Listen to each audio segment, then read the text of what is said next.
Okay, for this effect, as you can see, what we were trying to achieve is two antacid tablets dropping into water and then fizzing and dissolving and so forth. It's the kind of thing that you might have to do in an advert. You get a lot of particle effects in pharmaceutical adverts, you know, the sort of thing, earwax, antacid tablets, vacuum cleaners, that kind of stuff. It's a very common need, obviously, to have this kind of thing going on. So I thought this would be quite an interesting effect to have a look at. Again, I wouldn't necessarily say it was a finished effect. There were various compromises that I had to do to actually get this to render relatively quickly. You know, it's just basically a working example for this DVD to explore how this kind of effect can be put together. Now, this effect obviously could be used for lots of different circumstances. You could have something being dropped into acid, and then the acid bubbling, and you know, all the sort of bubbles coming up off it. And you could even use it for you know, somebody just diving into water and having all the bubbles streaming behind them as they dive in. You can basically adapt this kind of effect to quite a lot of different circumstances. Now, if you have a look at the scene that we have here, you can see that we have some modeling assets which we have going on. I'll just quickly open up the particle view and turn off any sort of particles that we have turned on here. There we go, just disable all of these. And just have a quick look around the scene that we have here.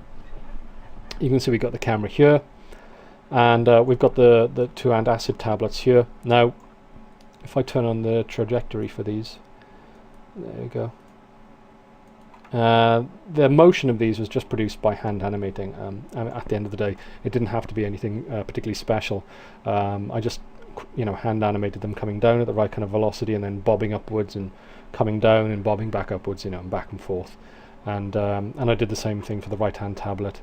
And once I had the motion, you know, the up and down motion working the way I kind of wanted it, I then went in, and I think I used trajectory mode to actually go in and fiddle with the keys, you know, in this sort of way, moving the keys around to actually, you know, modify the animation.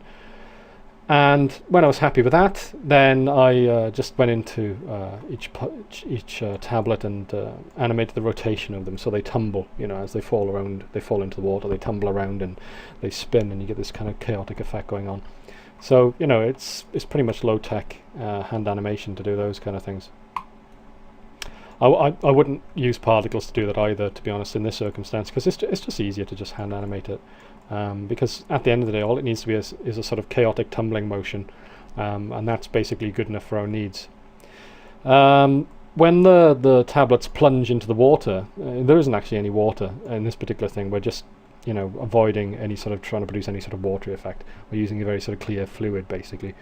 But to simulate the surface of the water, I've got this collision object here, and that's actually used in the flow to generate bubbles as the particles plunge into the water, you know. And those bubbles are actually down here. They're actually much larger than they are in the final effect, and I've done them larger just so I can see what's going on. And you can see that if you play the animation, they're all flexing around quite nicely. And they're actually in a group at the moment, so if I go up to group and open, and that's just to instance them more easily, so I can just instance the group and then have particle flow use random bubbles from the group. If I click on any one of them, you'll see it's basically just a geosphere.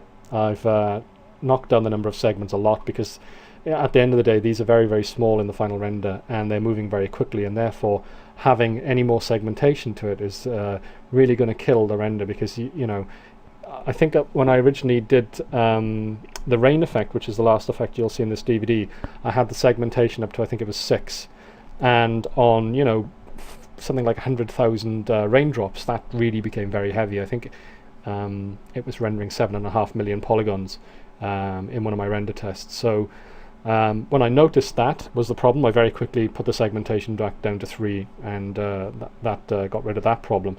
And you can see I'm using 3 here as well. I've animated a noise model